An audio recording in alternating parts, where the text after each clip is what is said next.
FCR. Let's continue with FCR 2018-19 number 58. This is for two new commitments. One is the $2.5 billion for the establishment of Student Activities Support Fund and $46 million to meet funding requirement in 2019-20 for supporting students with financial needs to participate in life-wide learning activities. Well, on the 1st of June, the Education Bureau has consulted the panel. We have with us Ms.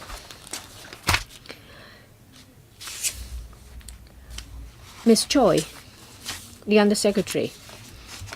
Mr. Veronica Chan. Well, in paragraph 5, it says that the number of participating schools is around 90%. What about the remaining 10%? Have you looked into it or have you asked them about it? I can see under the calculation that they reckon about 94,000 primary school students and 88,000 secondary students will be receiving CSSA supplementary textbooks scheme full recipient.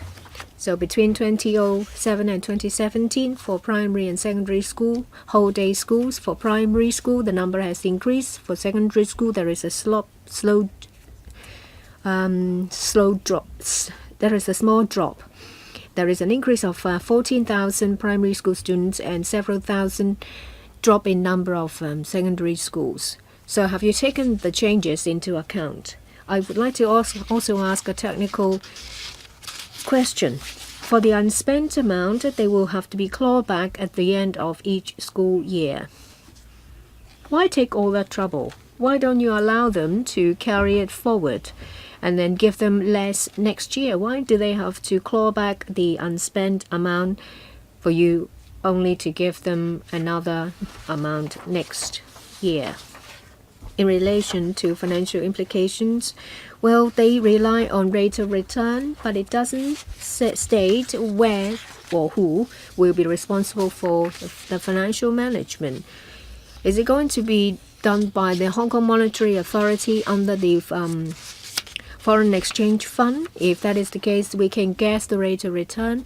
Otherwise, what will be the vetting procedure and who will be responsible for management?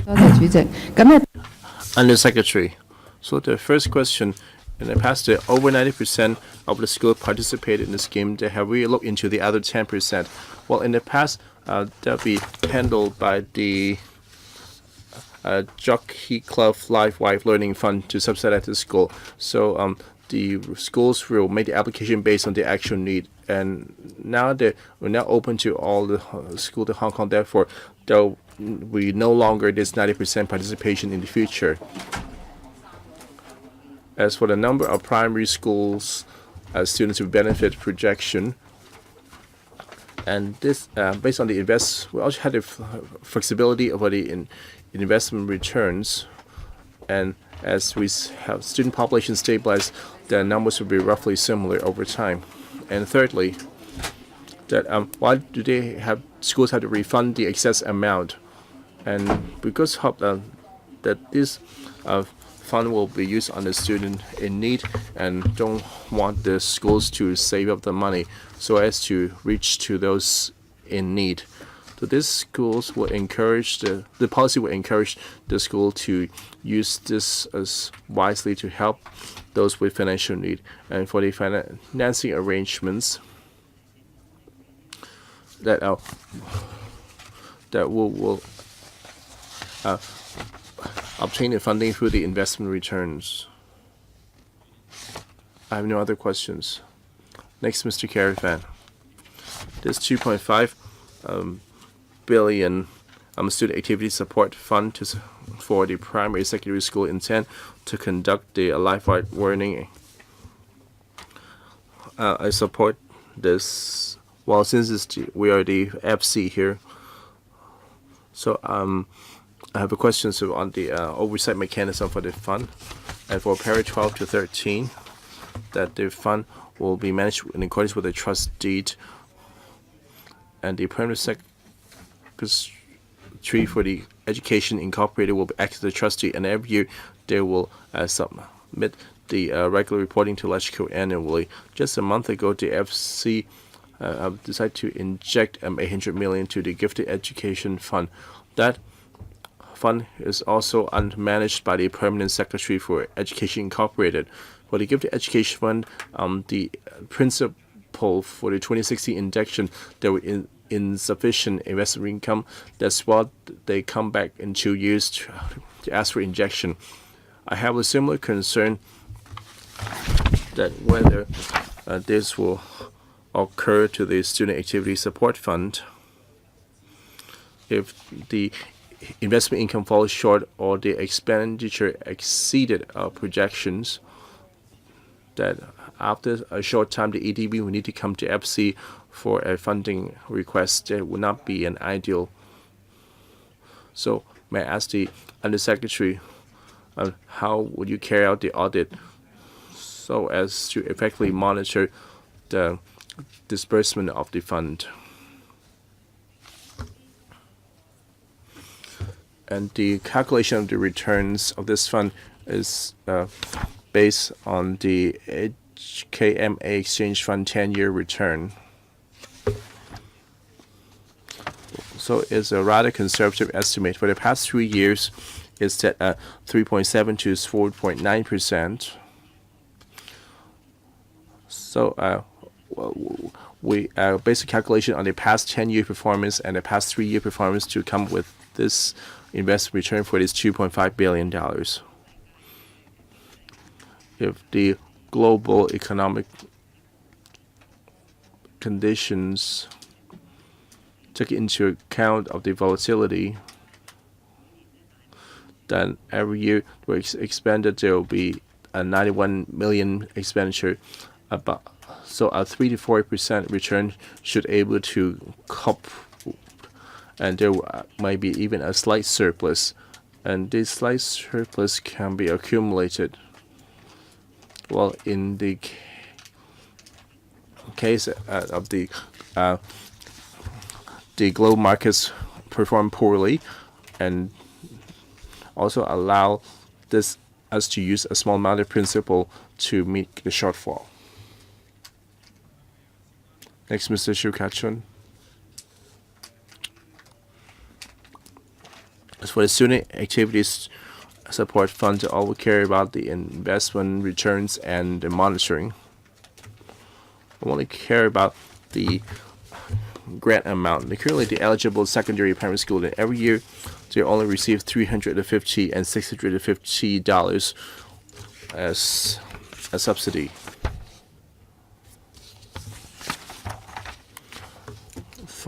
So how can $350 be able to meet the extracurricular expenses?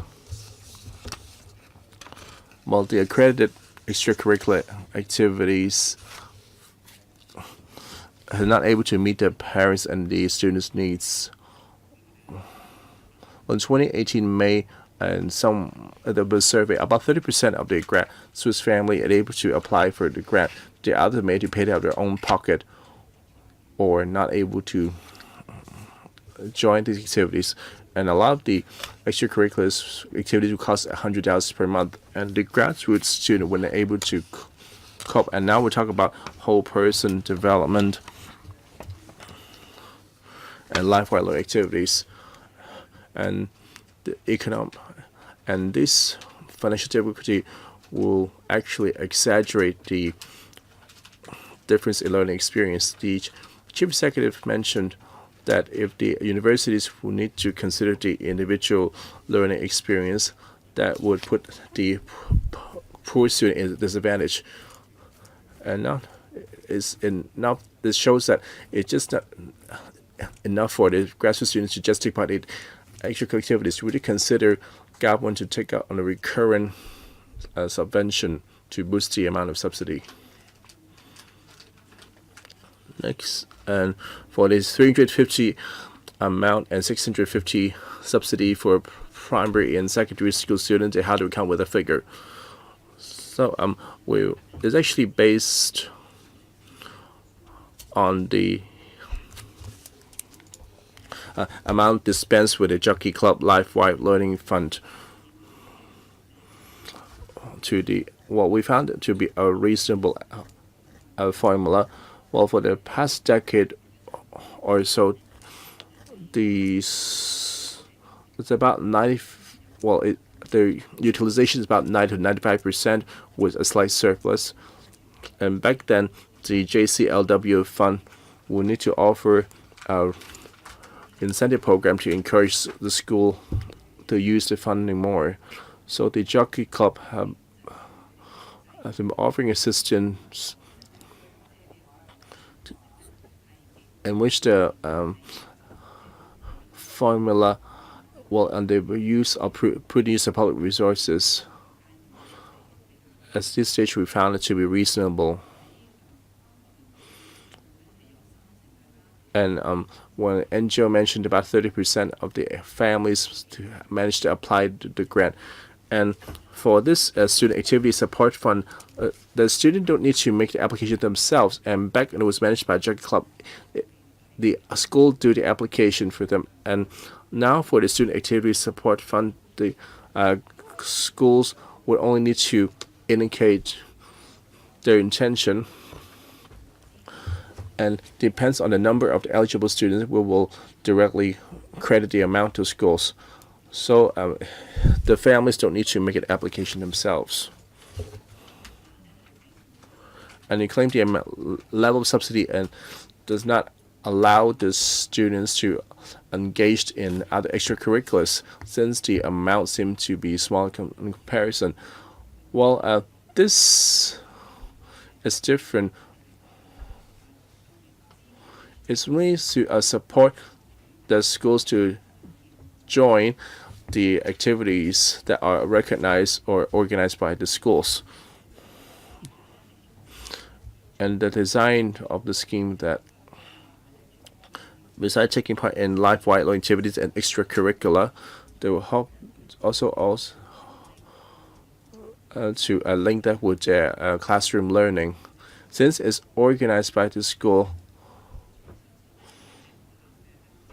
I believe I only have 10 seconds left.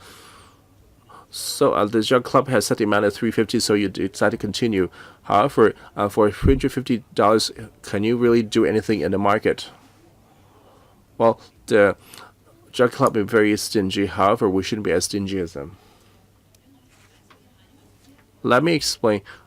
The way to dispensing subsidy is not to distribute it to students to sign up outside courses. It's just a subsidy for them to take part in school activities. So so it's not like they get using the money for private tutorial lessons or to take up piano lessons outside the school. Ms. Claudia Mo. I found the amount to be tiny. I'm not talking about tutorials or piano lessons. Well, I'm going on a camping trip would cost $200 to $300 or more than that.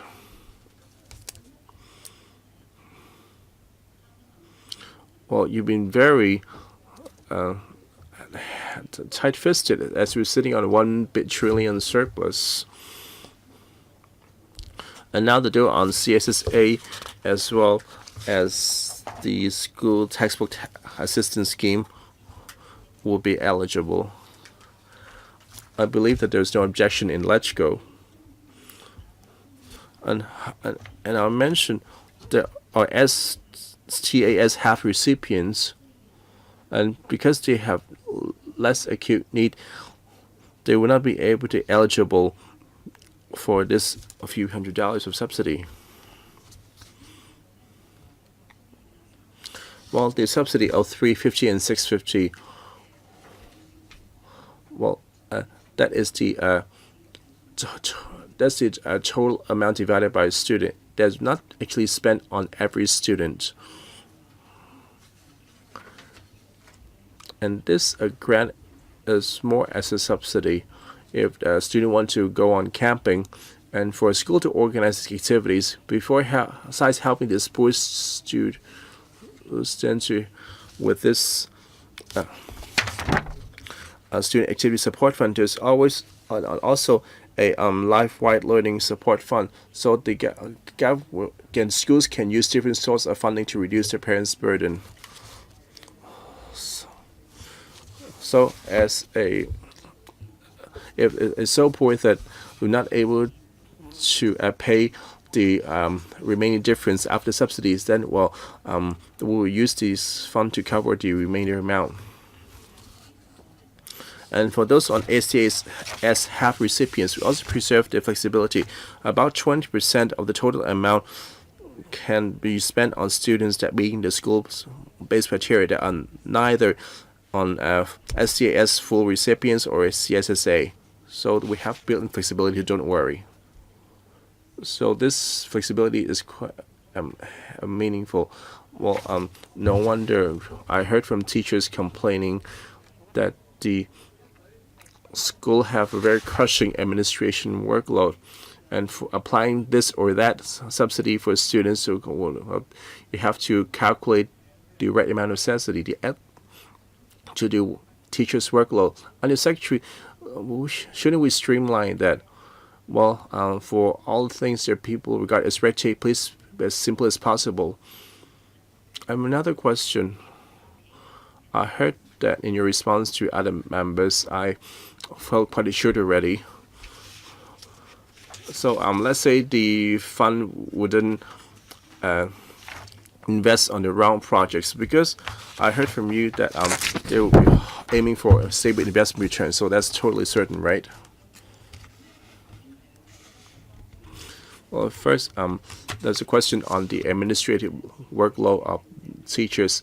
So the design of the fund will help to simplified and have a very streamlined operation.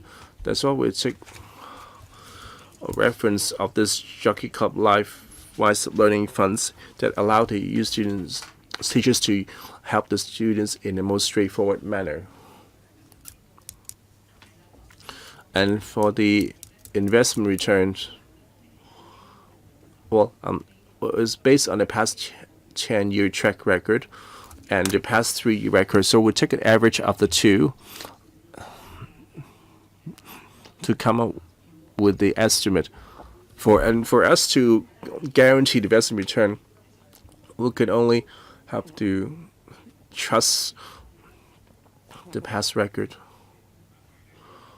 Next, Dr. Fernando Chung.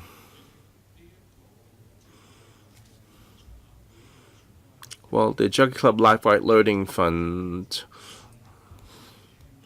we heard a lot of grassroots families complaining that they could not able to apply for the grant, and the undersecretary claimed that the families don't need to make the application.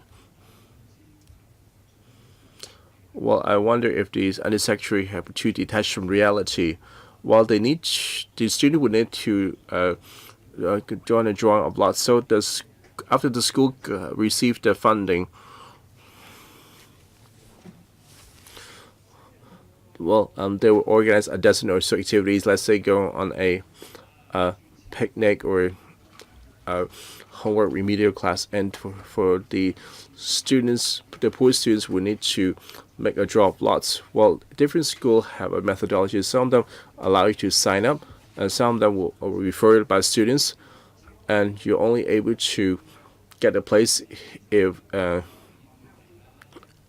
you've been drawn. But there's no guarantee to that. Then why are you saying that you don't need to make any application? Because a lot of the activities require students to sign up. And if you're eligible for this support fund, you need to you need to go through the job lots to receive the funding or secure a place. Well, for estimate by 2020, there will be able to benefit 182,000 students to benefit. Well, for the Jockey Club Fund, back then there are 210,000 eligible. There's a rather difference here. And now you're targeting the CSA recipients and the SCAS full recipient families. And however, the SCAS half recipients, they are still poor. Well, shouldn't you expand the number of places? And like Mr. Xu said, the amount is small for 350 and 652 primary and secondary school. We're talking about for the entire year, not a month. If a student won the lottery and get this $350, I wonder where can you spend it? Well, let's say if your grandchildren take on piano classes, well, it could be as much as over $1,000 per hour. We shouldn't be so tight-fisted while we're spending billions and billions of infrastructure projects. The organizations have requested for the half and full recipients it will be set at $3,000 a year. That be free at the family's disposal. While the CEs, or Chief Secretary also mentioned that the money will follow the user, when students would have the freedom to sign up for courses, activities. And for the half recipients, well, they'll set the subsidy at $1,500. The organization did the math that the CSSA and the SES full and half recipients, if this amount is adopted, they'll only talk about $616 million a year. Chairman, well, as chairman of FC, I wonder if you see this as a significant amount. However, you're able to help over 200,000 poor students into receiving a reasonable subsidy for the extracurricular.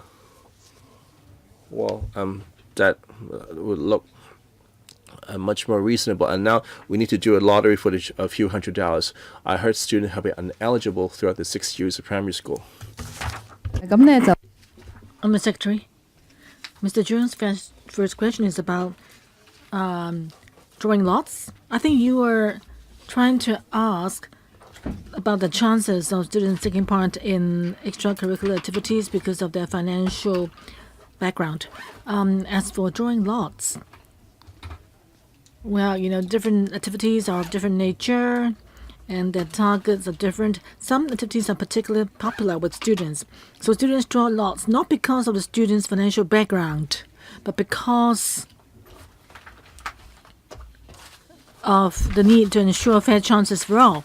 And after the lots are drawn, if a student cannot join because of financial background, then this is where the fund comes in. It will provide the help to the student. So the chances of participating are not related to one's financial background. As for the estimated 180,000 plus STAS full students and also students receiving CSSA, why are there 210,000 estimated beneficiaries? It's because our estimate of beneficiaries are based on CSSA and STAS full, but we also provide for feasibility for the schools. Therefore, the number of beneficiaries actually could be higher. As for the $350 and $650 rates, these actually are based on the fact that there could be students who remain, unable to pay for the activities after deducting the CSSA and grant under the STAS full. And as I said, for those families who are particularly poor or students, the Social Welfare Department and the Student Financial Assistance Agency are offering different subsidies for different groups. So on today's Student Activity Support Fund, its main purpose is to support students' participation in lifelong learning activities organized or recommended by their schools. The fund is to ease the financial burden on the participants' families. Under Secretary, please don't speak more than 30 seconds. Next one. Mr. Zhang. This is a good thing to have the subsidy. And now that the government has taken over from the Hong Kong Jockey Club, is fine. But I've got two questions. First, about your calculation method for schools. In the paper, if my understanding is correct, you said that it will all depend on the number of students receiving CSSA and SDS full in working out the amount of funding disbursed to each participating school. And you said schools can also use school-based criteria to decide whether STAS half student can be eligible. So that is, you target the poorest students in working out the whole sum or the overall sum. But in distributing the resources, schools can include STAS half students. So in other words, the number, because of the school-based criteria, the number of beneficiaries can be higher. So why is it that in such a useful scheme, is the government being a bit stingy? Why can't we just include STAS half students? And also, as for the amount of subsidy, I agree with what some members said.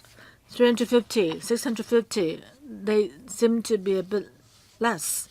Just then, the Undersecretary, you said that in the past, when the fund is run by the Hong Kong Jockey Club Charities Trust, there's money left. Even 90% usage, there's still money left. I think what's happening is the Jockey Club is not given much money by the government. Therefore, schools actually can organize limited exchange activities once only because of the limited budget. But now that if the government is offering a sufficient enough amount, then each year, say $2,000 a year per student, then schools can organize monthly activities or interest groups held for months. In the paper, is that the money can be used for exchange, business, interest classes, or school trips.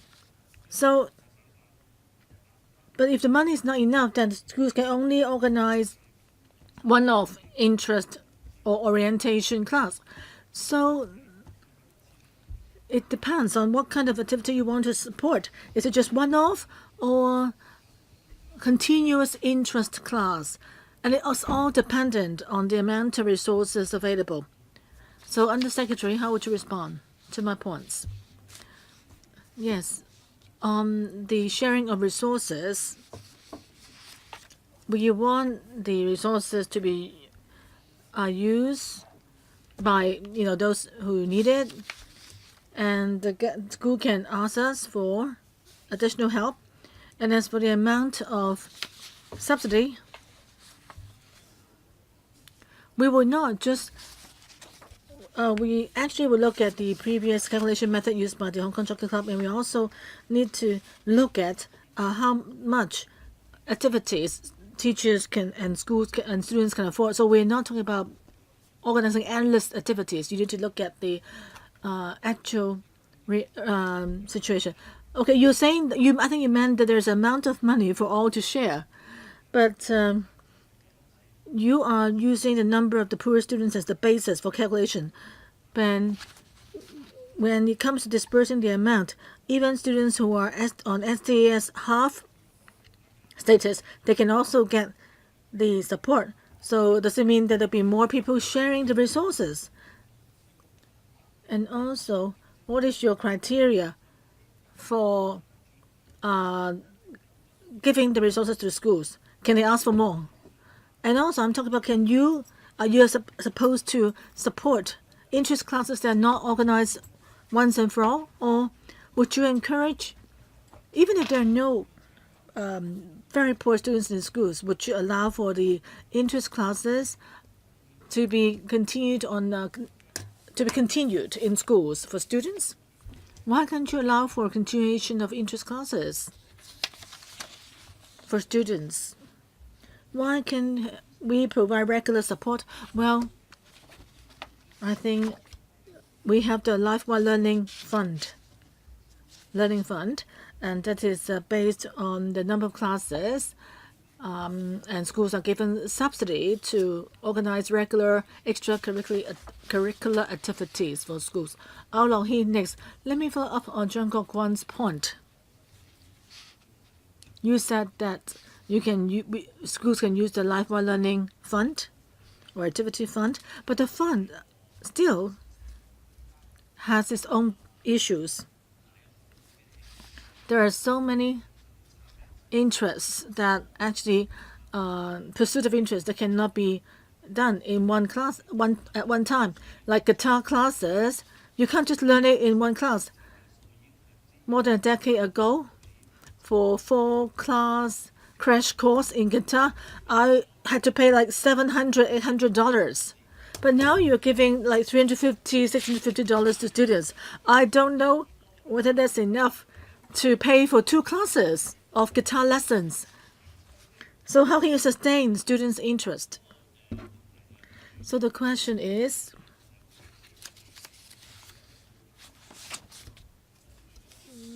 like in the case of Lifelong Learning Fund, you said schools would be able to organize continuous activity by using the fund. But for your particular one, this one, SAS fund, I think people would think of all ways to try to use up the money available. What you will see is that there would just be instant or one-off classes offered to schools. So in your experience, why would you think that for some activities, that there can be meaningful activities by using the subsidy offered through the fund? As I said, we support activities organized by school that is related to the curriculum. We think that this can help broaden students' horizon or learning experiences. Can you give us some concrete examples, like interest classes, uniformed groups, activities, inspections or exchange visits, or even visits to the museums or science museum and so forth, so that students can broaden the learning beyond classroom learning, and even social services. So through the fund, students can take part in these activities organized by their school. I hope my understanding is correct. For schools to organize trips to museums, I think museum visits are free. So you may be paying or subsidizing the transportation costs. But if you book a coach, that won't cost much and that won't use up the subsidy. And as for uniformed groups, whether it's a scout or what, even for maybe the money is enough to pay for the materials costs or coaching fees. And if you want to, or if you're already a scout and you want to go for particular qualifications, examinations, and the students are already involved in the scout activities, then what would happen is that with the support and students with the support, would the schools find tailor-made activities for the students who are getting the support, or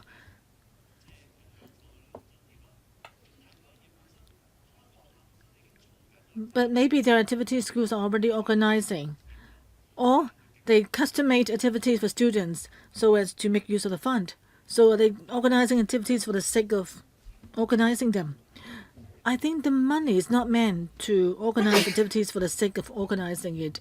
We're saying that we hope that students, because of their financial difficulties, who would be able to join the activities with the support. I just gave you some examples of activities like trips, outward-bound, adventurous activities, photography, drama, and so forth. These actually tie in with students' learning, but particularly for students who are too poor to afford the costs involved, the money would be there to support these life-wide activities that tie in with their learning in school. Okay, 5 minutes. I heard some examples. Wuchi Wai next. Firstly, has the Bureau assessed that is for the sake of organizing the activities, what is the percentage of the admin costs out of the overall expenditure? And also, would that actually also incur need for government to find additional resources to manage the activities? And also, I'd like to inquire about one thing. I think for students on CSSA, often the social welfare department would disperse social activity subsidy to them. There have been discussions in the past that for that kind of subsidy given out in cash to support their participation in activities, yet because the applicants are parents, often the applicants, when they've got the money, they may not really spend the money on the activities themselves. So, in relation to that, has the Bureau discussed with the SWD, that is, for the life-wide learning activity subsidy?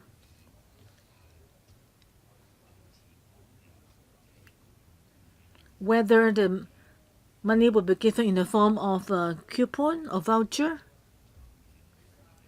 so that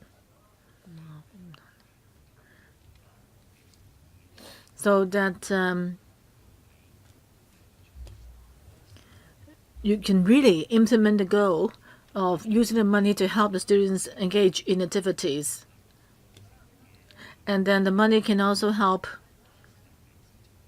really expand the subsidy available to the students. So was one point about the admin costs, and the other is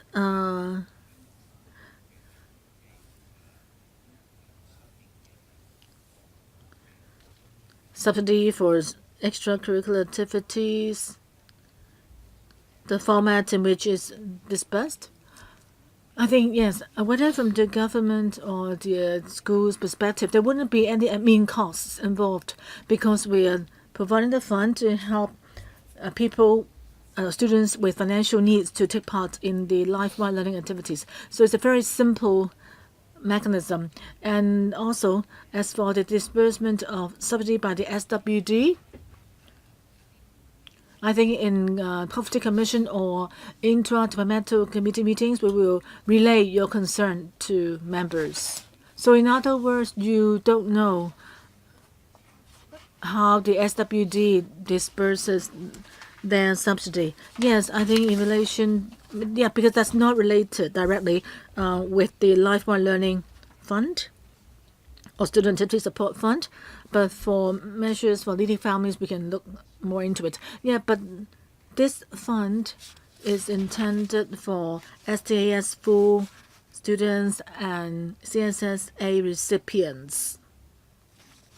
Because of that, I want to find out whether the CSSA students for the extracurricular activity subsidy they already enjoy, whether actually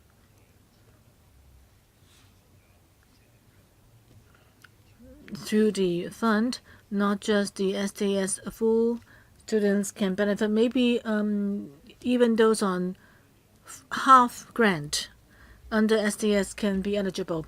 So this is for this particular fund. Individual families don't need to apply, so there won't be the case that families or parents would take away the money for themselves. I'm just thinking whether the subsidy for students, will be mixed up with this one? Well, I think the subsidy by SWD is for a different purpose. Well, I mean, you're not very familiar with the SWD grant, so I think you can provide us with additional information to help us know more about the relevant or different subsidies given out by different departments and whether they do tie in with one another. 有冇補充？冇嘅嚇。好，下一位咧就係陳志全議員啦。Next one is Chen Chi-chun. In paragraph 6, it says that the JCLWL fund contribution for the whole person development of students will end by the close of the 2018-19 school year, and then that's why there's a need for the SAS grant proposed. So I'd like to know, why does not the Hong Kong Jockey Club Charities Trust continue with their support? But is it because of financial reasons? But not really. The trust fund, the charities trust, have really doubled in recent years. So is it because of some unhappy experience or what? Has the Education Bureau tried to find out from the charity trust or encourage them to continue with their funding support? Under Secretary, I think the Hong Kong Jockey Club Charities Trust, this funding support has continued on for more than a decade. So we're very thankful to the trust, the Jockey Club, for the support. And we all know that schools have made good use of the fund, and there's a need for it among the students. So in the long run, the government should shoulder the cost. That's why we plan to, in the coming school year, set up this 2.5 billion grant. And the Hong Kong Jockey Club Charities Trust could support or develop new projects to meet other needs. 係政府覺得 So it's the view of the administration that this is a good program. That's why they would like to just take full responsibility. It's not the case that the Jockey Club decides not to support it. Well, the Jockey Club has been supporting it for over 10 years. It's a rather long time. Perhaps details I will defer to my colleague, Mrs. Hong. Usually the Jockey Club will support new programs, and we thank them very much for the life-wide learning activities at its inception. We have spoken to them and talked to them because of special circumstances. It has expanded 4 times, altogether 16 years. They told us that they would not extend it any further. The programs supported by the trust is usually time limited because they need to release the fund for new programs. We thank the Jockey Club for their support over 16 years. If there is a need, and if the administration thinks they have the financial capacity to do it, then of course it's for them to take it up. I have asked a similar question in a panel meeting. That is, why they would like to make use to do it in the form of a fund instead of a recurrent expenditure. The secretary at that time said that this is a cautious and prudent approach, not to mention that it is suitable. I still wonder, why doesn't the administration make it a recurrent expenditure? The $2.5 billion, it is to be used for investment, and there is always a risk. And I can see that, the secretary for, the permanent secretary for education will be responsible for ensuring prudent management of resources. Should there be a loss, in particular, double-digit loss, who is to be responsible? Your first question is why it is not paid by a recurrent expenditure. Whether it is recurrent expenditure or a fund, it is the financial arrangement of the government. We think that a fund will not affect stability, which is the same as recurrent expenditure. The second part is whether there are similar funds. Yes, there is the Quality Education Fund. After its inception, it's been running for many years and it performs really well. So there's never been any losses. Quality Education Fund, I don't think there is any loss incurred. For this fund, we can make use of the capital to maintain stability. Mr. Roy Kwong, thank you. First, I would like to say something about the amount. It's pathetically small. And just now the Undersecretaries talked about a rate of return. Do you think that the rate of return will meet your target? What do you think it is? And how will it impact on the beneficiaries? We have mentioned about the calculation of the subsidy. We will let schools gather experience over a year, and then we will conduct review in an appropriate time. I have already answered about rate of return. We have taken into account the rate of return in the past decade and the recent 3 years. We think that it is stable. Should there be unsatisfactory return because of risks, the design of the fund is that we can make use of the capital to stabilize the grant. So what is the expected rate of return? We expect that it will be about 3.7% to 4.9%. That means it's about $92.5 million.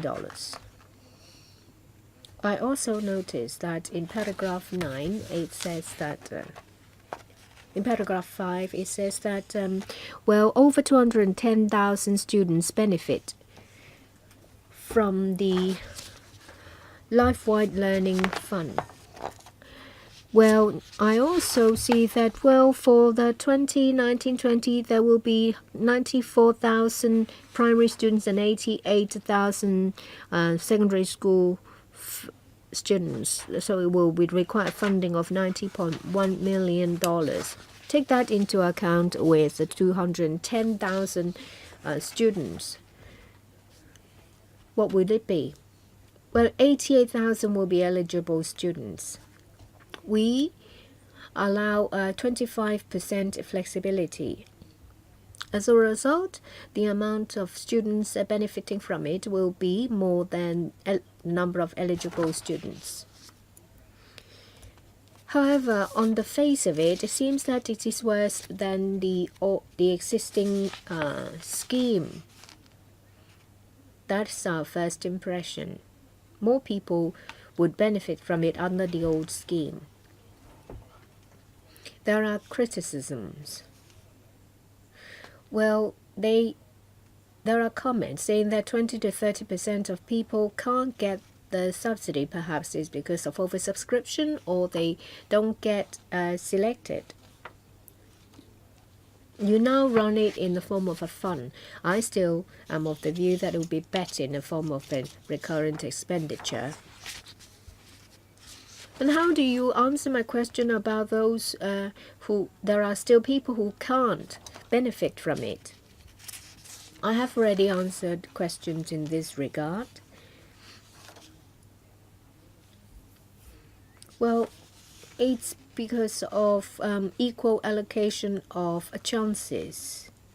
The fund supports students who have financial needs. The number of beneficiaries, as we have said, that if there is an increase in number of beneficiaries, then we will still be able to cover them. do you have a timetable if you want to help students? Well, my first impression that it is a very small amount of subsidy. We see that it covers a CSSA or School Textbook Assistance Scheme full recipients. But what about half-rate recipients? Would you extend the scope to benefit them as well? I see that under the fund, there is a flexibility of 25% for schools to make use of for the life-wide learning activities. Well, we have a $900 million based on a class basis and school basis to help them. Mr. Ip Kin Yuen, a number of members have commented about the use of a fund to do it. I have mentioned this in the past. Well, this life-wide learning funds related to learning activities of students. Now it seems that you use a dedicated fund to support it. Is that a need? On teaching and on counseling or guidance, would you set up separate funds? So under what circumstance would you use a fund? Under what circumstance will you use recurrent expenditure? I still can't get a grasp of it so far. I would like to ask if it is done by way of a fund. When the grant reaches schools, are there restrictions in its uses? Say, for example, they're required to report the amount used. Will there be dedicated forms or reports?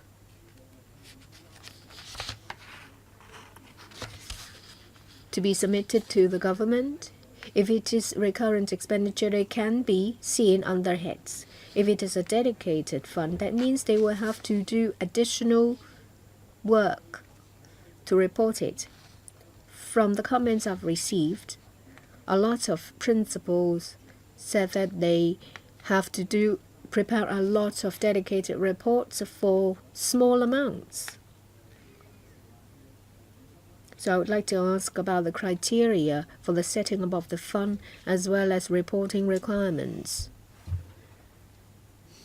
Please answer.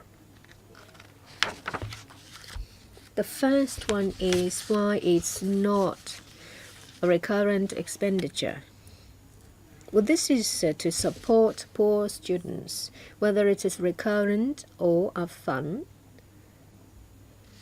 It's one of the financial arrangements at the disposal of the government.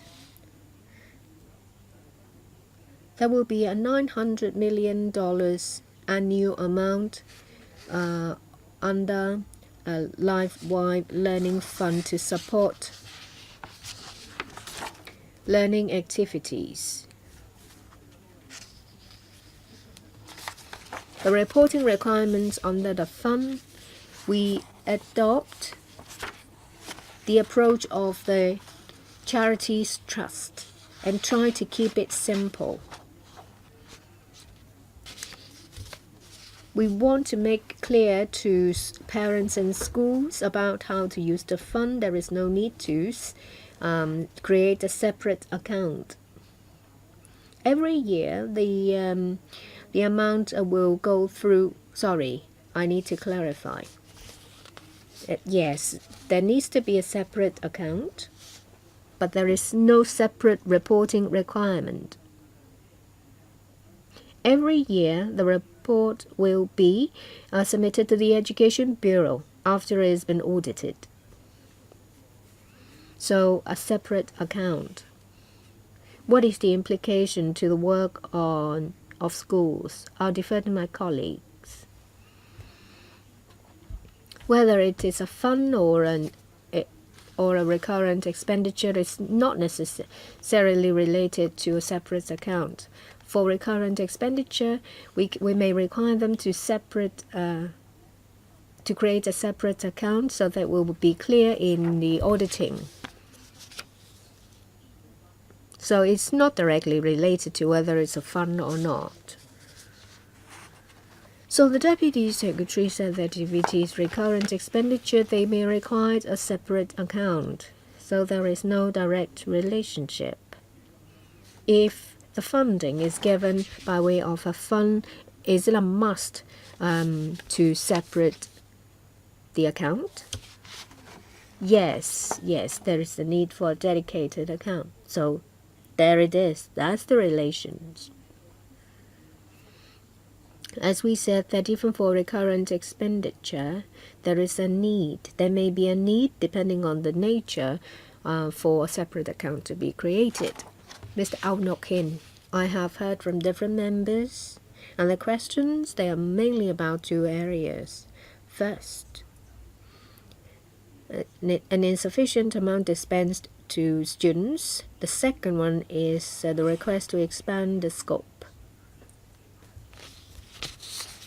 Well, they are conflicting in nature.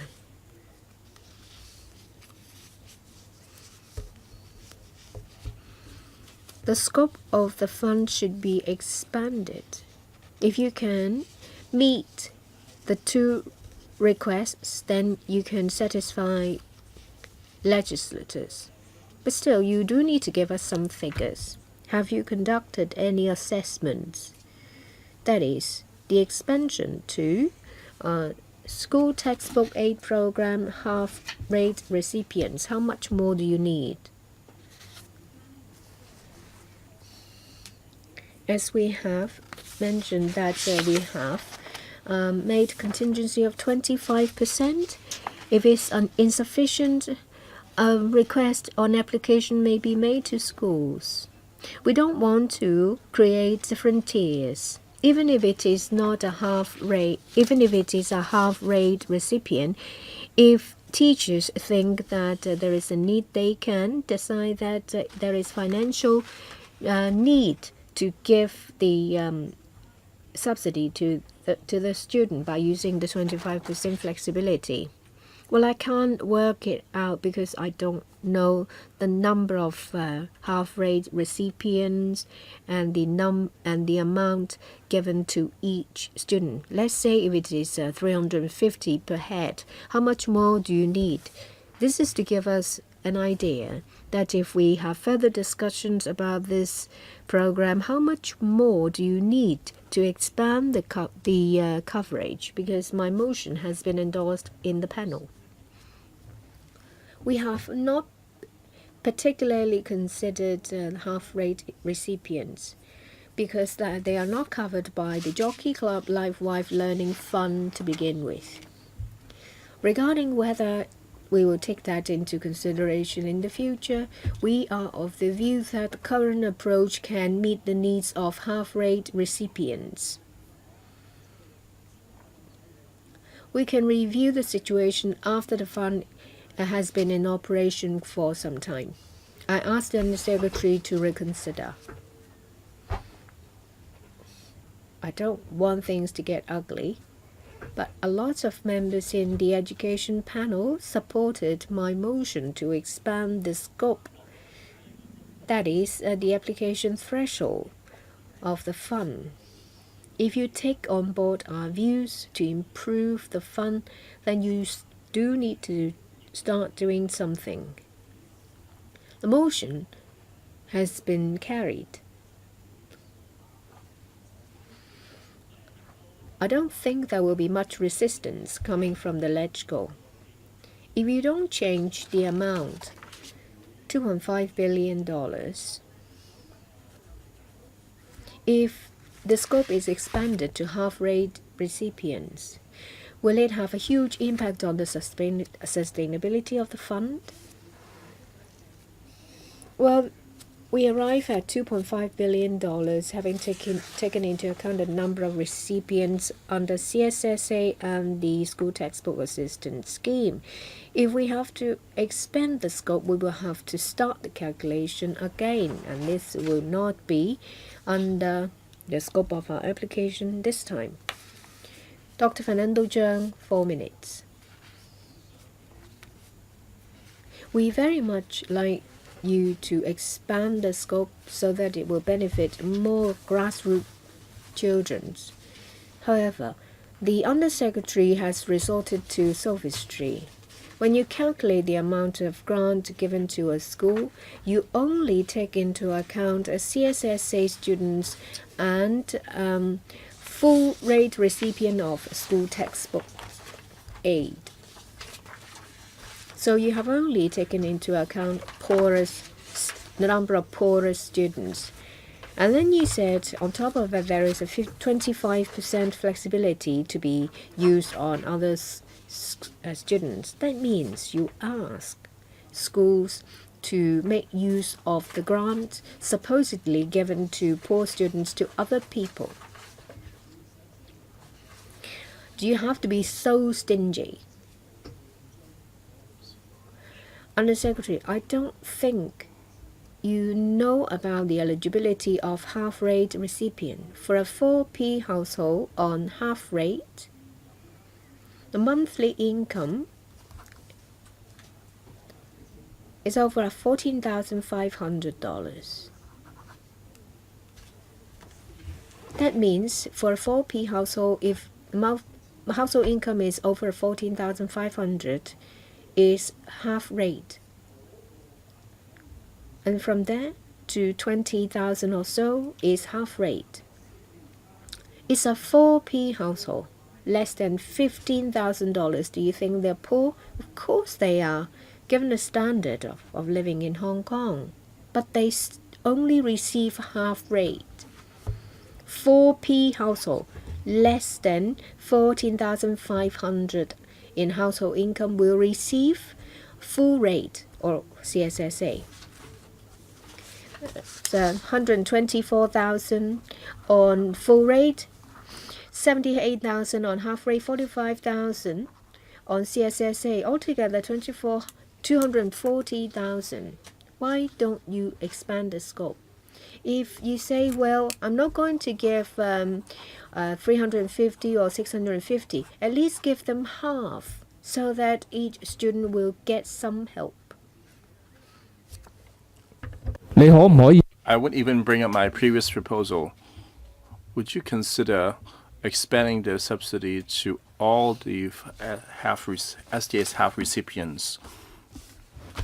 Undersecretary, I noted the members' concerns that whether we can able to let the schools obtain more money to allow more poor students to take part in live-wide learning activities through adjusting the funding formula. And this Student Activity Support Fund is one way of doing it. We also have a live-wide learning fund, which is a recurring funding. So there'll be 150,000 per school, and per class is over 40,000.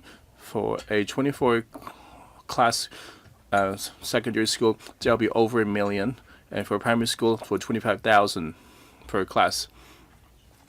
So in terms of live-wide learning fund, it been given a lot more resources, and hope that the school may put optimum use to these funds. And if when the school have a lot more subsidy, the schools were able to help out more poor students. So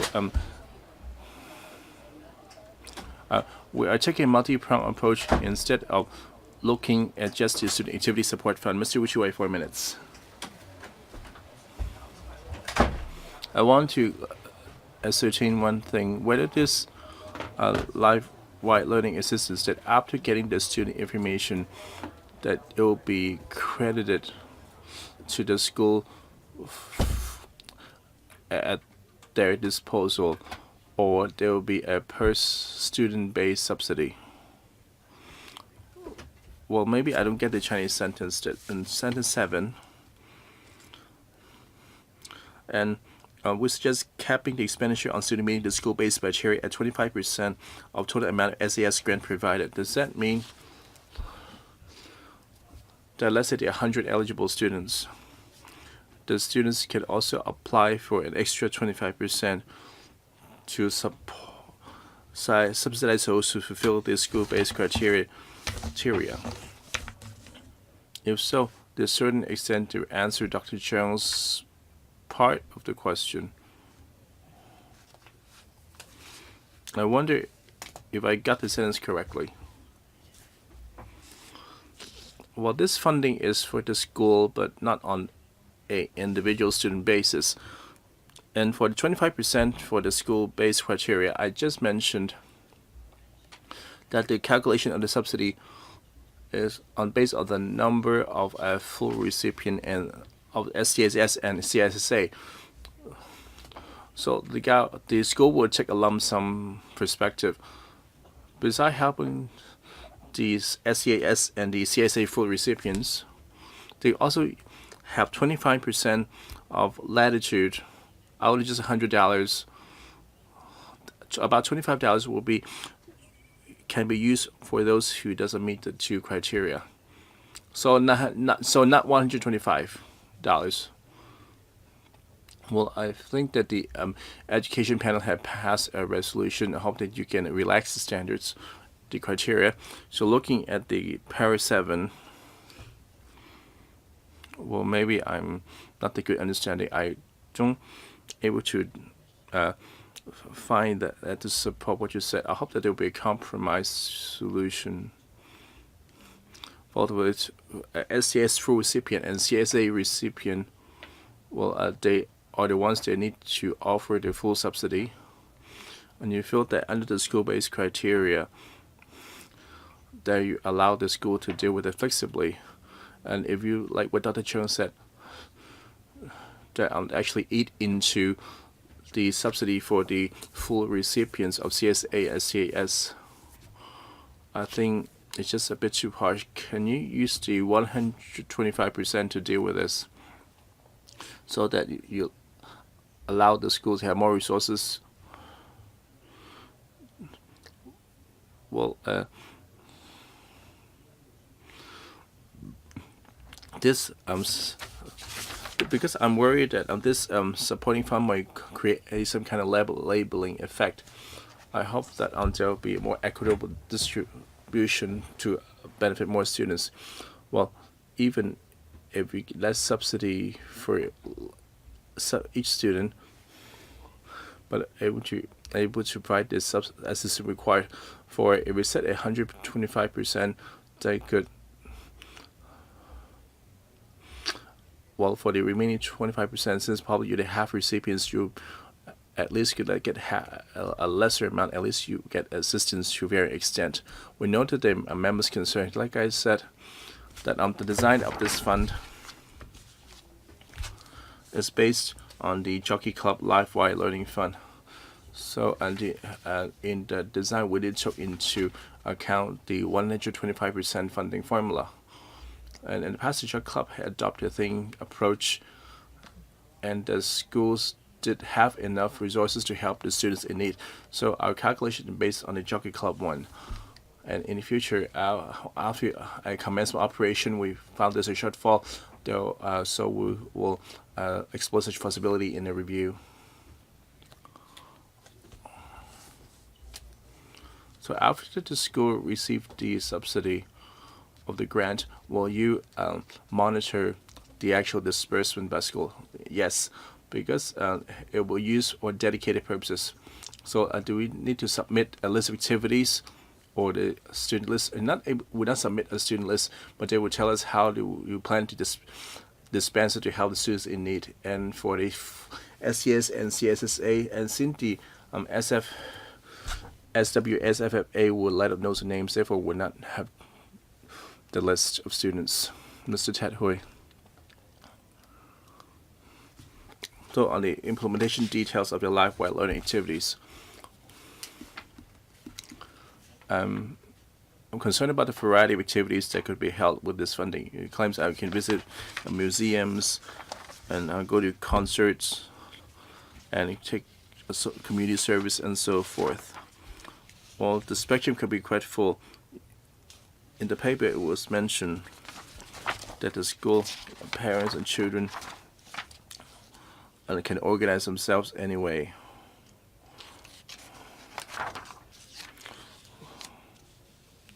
Well, these could be quite similar to the ones organized by the school. While you claim that the life-wide learning activities are different, they're actually indispensable in learning. Can the Undersecretary explain?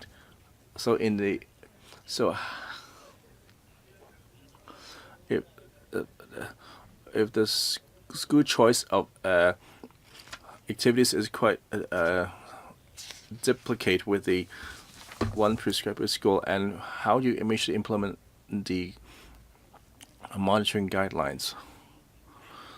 And with life-light learning is hopefully that the through experiential learning they can also to unleash their potential in authentic learning contexts.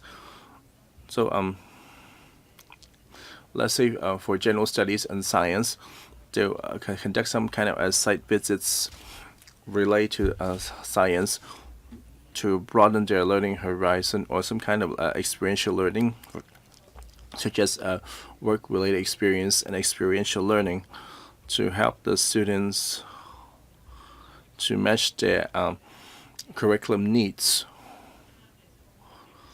And with other sports and arts development and morals and ethics and life education. So these are the elements of the life-wide learning. So the chief purpose of this fund is to let students to take part in school organized activities, because this will then be related to their curriculum.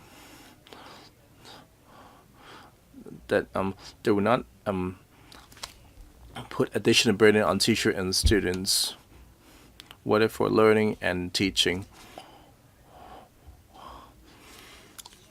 So for this chief purpose of this support fund is to help the students that need to take part in the school organized activities to offer economic relief.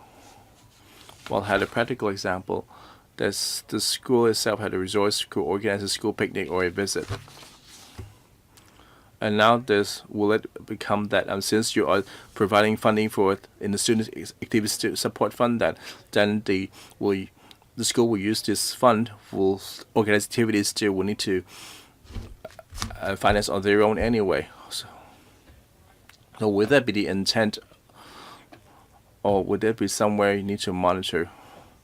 Well, would you stipulate the scope activities and how detailed are the guidelines?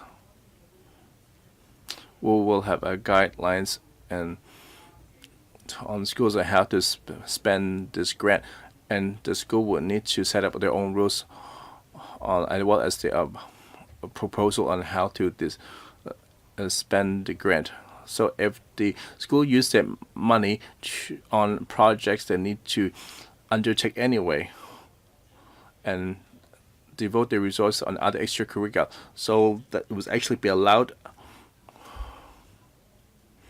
I would trust the professional judgment of the school, and there are all kind of subsidies and grants and so on. I believe the schools are quite familiar with the functions and the beneficiaries of each type of grant, these various funding schemes. So there are 3 of them. Well, that's way to extension. Well, even if we complete this project, I will not open the Quintal Music Fund debate on music funding project. Next, Mr. Ray Chan. We're on the education panel, and today, as we heard from the members, support the general direction of this fund, that to provide assistance for students to, as well to raising the level of subsidy to help more students. And the Secretary have failed to answer my question, why you take the funds approach instead of the recurrent education expenditure. More preferable. The Undersecretary answered that even when they have investment risk, they will not reduce the amount of subsidy provided to students. Well, even if their investment loss or there's a shortfall investment return, like it happened in others fund, they will come to FC to make an injection. Well, since we support the policy direction, we'll grant the funding request anyway. Well, it's my only round of questioning. I hope they can explain what are the advantages of setting a fund of $2.5 billion and use the interest payment or small amount of principal to make the grants, or instead of making it a recurrent education expenditure. Well, if you set a fund, there are other management fees and the relevant risk. What are the actual advantages? Well, you mean that both approach which demonstrate the government commitment, so why we still prefer the funds approach? Well, I did mention that the funds is preferable, but it's just one of the feasible options. Well, able to meet the government financial goals and also achieve the purpose of support. That's why you said, but it's not that any particular advantages. So can you explain your decision-making process? Well, that could be provided under the recurrent expenditure. Well, you can just increase the budget year by year. For example, and you get 25% for the SDS recipients. Wouldn't be more flexible? And for this support the life-wide learning activities, we will take the recurring expenditure approach. As is it more flexible under this approach? Well, you need to observe financial discipline and regulations for each funding grant have their own set of rules, and I don't see any particular big plus with that. So members have passed this motion because you simply copy and paste the Jug Hub Life Learning Fund. That's why I didn't make the extra 25% subsidy. You need to take on board the members' views. What are the procedures, or you did the math that you were not able to reduce the principal, that the interest came not able to cover the expenditure. Well, after implementation, we will review then and take on board the members' views to see if there are any resources to meet the expectation. And the latest policy addressed it 900 million recurring expenditure. That's to respond to the public aspiration for life-well activities, hoping that more resources be allocated to them. So we resort to a different approach to respond to members' comments. President, well, the 25 billion will be fixed, and if there a deficiency, you may be any other means. Whilst for now, yes, because we have worked out to 2.5 billion on endowment. And Mr. Richard's question is reasonable. Well, we allocated a fixed amount to set up a fund, and we already projected the annual expenditure. Let's say for a particular year to adopt our views and hoping to boosting the subsidy level or to expand the beneficiary pool, and then you would come FC to request an injection. Is very complicated. As for any flexibility, I don't agree. And for the amount of subsidy dispensed through this fund, well, on the fixed scope. For example, do we only just cover life-wide activities? What about the other kind of activities? And now we seems to have a very definite and major constraints that lack the flexibility in dispersing the funds. Well, is this really a sound approach? And Undersecretary Secretary said that both option works, but you can't explain why you decided to go for a particular option. I believe that you need to have much greater flexibility.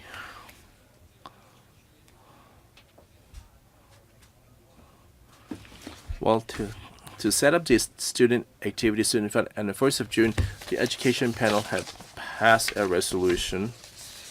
This resolution is about boosting level subsidy and the coverage.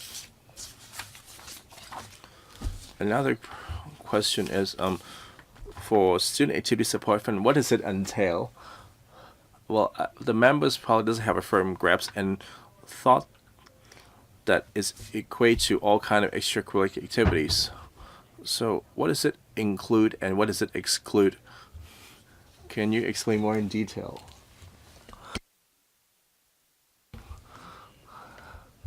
We'll talk about well, I explained many times on between recurring expenditure and set up a fund endowment. Well, because we have to succeed the Jockey Club Life-wide Learning Fund, that's why we're adopting the same formula as for how to define Life-wide Learning Fund. And for what do you explain in curricula, we explain in paragraph what does it entail, and you can actually find that online. And for our new senior secondary school curriculum implemented in 2009, we stressed the life-wide learning experiences. For example, on 5 areas: the ethics and civic education, intellect development, community service, sport, and arts and work-related experiences, which hope that the student can facilitate the competence development. So in our curriculum document, we have contained plenty of information. Well, the simplest explanation that under the new senior secondary school system, in which there will be 5 elements of other learning experiences. So it's rather narrow in scope. Well, a lot of student activities are not being covered by this fund. Peng Chunyu, thank you. So members have asked about whether the fund is the best way to go. I asked the Undersecretary just then, what about your return on investment? You are expecting $92 million, maybe more than that. But if that's the case, and then that would be put to use. And also, the annual expenditures is estimated at $92 million in support of 180,000 odd students. But would that be a kind of ceiling imposed on yourself? Let me stress that, the 300, 600 subsidy is too little. But if you were to improve the funding support, then we'll ask where the money comes from. You said you can use the endowment fund, but it seems like all the investment return would be just enough to support the annual expenditure. In other ways, you are setting limits here. And if you were to review the fund, after some time, you may need more money to support students who are receiving SDS half. So I haven't got from you, what is your rationale? Why don't you have a recurrent budget instead of relying on the endowment fund? Do you think the approach now is the best way forward? Undersecretary, as I said, this is a feasible strategy. And I also mentioned that the return is $92.5 million, and expenditure about $19 million, and expected $2 million in surplus. That's a conservative estimate, but things do change, and we cannot ensure or guarantee that the support will be so stable. But in terms of the return on investment, we are using the 3.7 to 4.9% rate of return. What if you lose money? You said you could use the endowment fund, but even though you also call your estimate conservative, but I still feel that this is not as assuring. Ultimately, we're talking about subsidizing financially needy students. If you were to give them money to learn, I would object that. I just think that the amount is too little, and there are limits within the fund. That you're setting limits on how much we can use from the fund, but you said that there will be a little bit of surplus every year. So as time goes, after some years, we'll have more money accumulated. But from the finance committee's perspective, we are here to scrutinize your plan. We have now a new fund born, and then later on, there could be other groups that would require the support of a different fund. And again, you rely on the return on investment. But returns on investments are not always stable. I don't know whether you may suffer losses in the future, even though you can use the endowment amount. But still, that's not really that effective in all cases. So can you think about if we were later to provide help for the STAS half recipients, then have you estimated how much money would that involve? Under Secretary, as I said in the past, the Hong Kong JCCT's support could help the STAS half recipients and other financially needy students. Our estimate now is such that financially needy students will not be deprived of help. And you're also concerned whether the fund can provide stable support or be a stable source of support. But even the revenues are not stable, we would not waver in our support for the students. Alohin, I was just done a rough calculations with Fernando Zhang for the SDS half recipients. There are 78,073 recipients in total. So, okay, 350, 650, let's go derive a middle figure from them. That is about $500 and $85 million in expenditure for the SDS full recipients, totaling total expenditure of $102 million. So now you're using the fund $2.5 billion to use its interest to pay for the expenses. I don't know how much more we need to add to it to create an amount of $102 million. I think you need to consider the figures more carefully. And even if we were to offer that amount, it's not really offering much help to those in need. But please consider our viewpoints. Thank you. Fernando Zhang, 3 minutes. Simple point. I just hope that the Education Bureau, in handling the fund to support schools, they should ask the schools to be transparent. The HKJCCT's support is run in such a way that early in the academic year, schools would get students to enroll in a range of activities, and students can draw lots to join, and those who are eligible can apply for the Lifelong Learning Fund. And now of course, you're now calling it SAS Fund. But as for how much a student can get, how the money will be used, I think we're not exactly very clear. So could you ask the schools, each school, to give you an account? And a year later, there should be a review. Say for schools who have used little, or haven't used much of the money, then you might need to see, particularly for schools with financially needy students, that schools will need to account for why only a small amount was used. And the financially needy students should know that they have the right and chance to apply for the support. Can you ask each school to give you an account of the use of the money? Yes, thank you for your view. I think schools have been using the fund for more than a decade.